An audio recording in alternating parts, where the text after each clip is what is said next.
This feels so serious. On this episode of Love and Lifestyle. Jack is dying with the flu.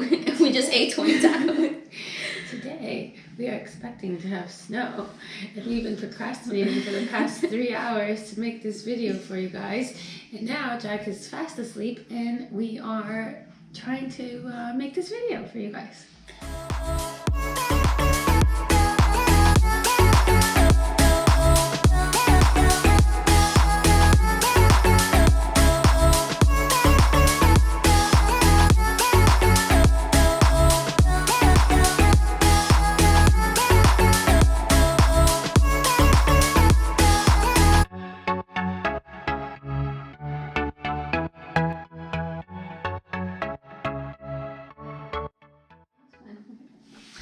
Hi guys, welcome to another episode of Love and Lifestyle on Vicarious.TV.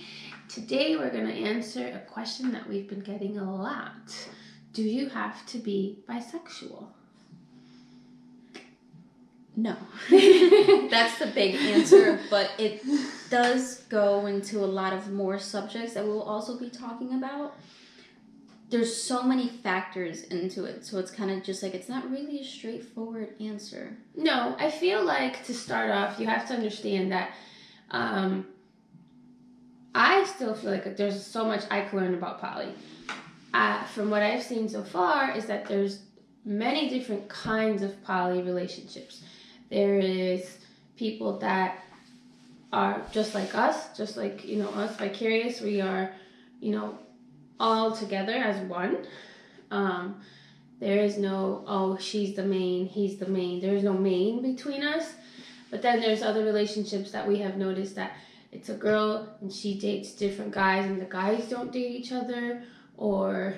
But they'll know about each other. They'll know about each other, obviously. It's not like you cheaters out there that just be having fun. And then there's, guys that have multiple girls, and the girls know about each other but don't interact. So it's more like a sister-wife thing, versus like a relationship itself. So I think, as we've described in other videos, and I think we're the true definition of pure poly. Like we are one. So when you ask, do you have to be bisexual? I don't think so, because it depends on what poly or what kind of relationship you're in. Yeah, because I feel like even if we decided we weren't, we can still build a romantic relationship with each other without the sexual aspect of it. Mm-hmm. But at the same time, it's like we wouldn't, which is another question we get, is we wouldn't bring another guy into it. First we have no interest, and then Jack isn't bisexual, so it's kind of just pointless. Yeah, we have no interest in being with another guy. Yeah. Jack isn't bi, so it wouldn't work. It would be awkward. And I think for us, our dynamic works like that. I admitted to being bi, and, I was comfortable with finally saying, okay, no, I'm bi, when we met Pam. I have been with Steven longer. As you guys know, I had a healthy relationship with him where I was able to, hey, I have this curiosity to be with women. I was able to talk to him without feeling judged, or he was going to be like, oh my God, you want to be with another person. Yeah. And it wasn't like that. So we had a great relationship where I could talk to him about that. And then we started exploring, and then it's like, okay, no, I can say today that yes, I'm bi, Yeah. Pam, when we met her, was already, she was pansexual. So she was comfortable with her sexuality and saying what she was. I wasn't comfortable yet until we built a better bond. Yeah, more of an emotional connection too. Yeah. Yeah, it definitely went a long way. And that obviously, I still feel like you can have a romantic relationship without being bisexual, because that's what what's the term? Asexual people do. They wouldn't have sex, they would just love someone. Yeah. But it's it just worked better because we were, and that's what made this relationship work better. And I think that's why jealousy isn't a factor here, because otherwise to me, I would get jealous if I was sharing a person. I think so too. I find that's just so much work. I think like before we were opened, and it's like, it's different. We were open, but like I wasn't seeing other people. Like I was never interested in other guys. Steven in the beginning was seeing other women, which was amazing because that's how we met Pam. Yeah. But then once we met Pam, it was just like, it didn't feel right anymore for it to be open. So we decided, as one to become closed. So that's another question we get, like, are you guys open? Are you guys closed? We're closed now because we decided to build on our relationship and build on building, our boundaries and, getting to know each other, becoming closer to each other. We're really excited. We're coming to our 1 year anniversary soon. So I think that's really cool. So right now we're close. You don't know what tomorrow could bring. Pam and Jack are the feistier ones. Even sexually, they're a little more than I am.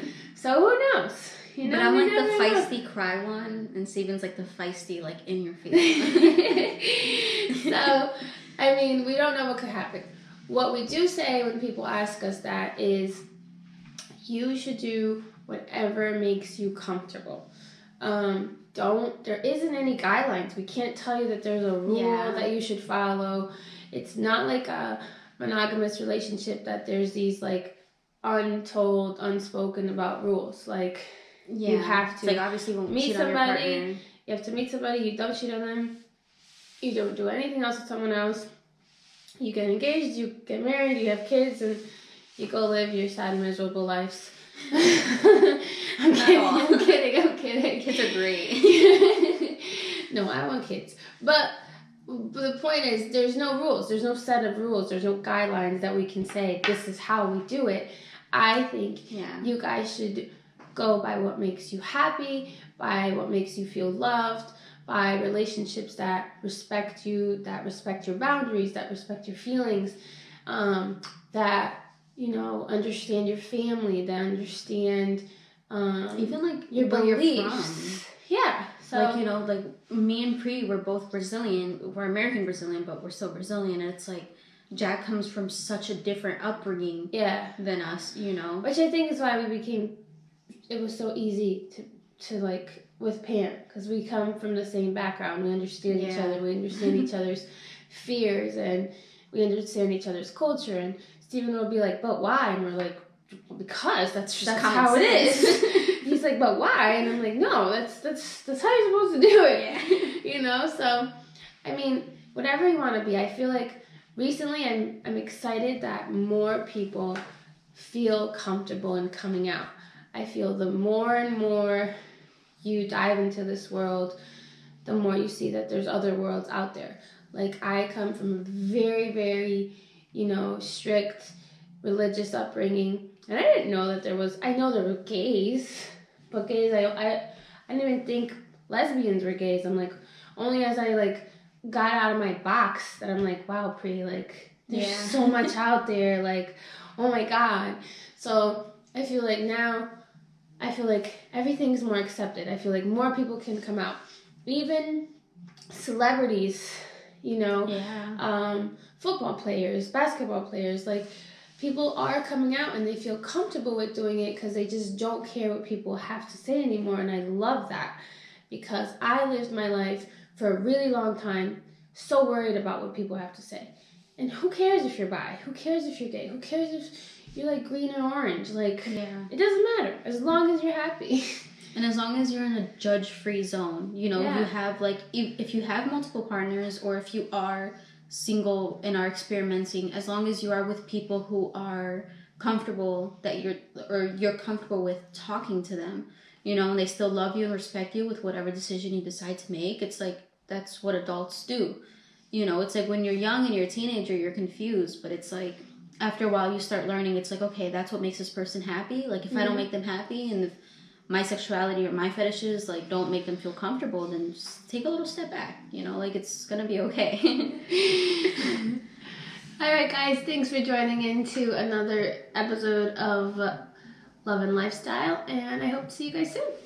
Yeah, leave some more Bye. questions for us and we'll get back to you. All right, ciao.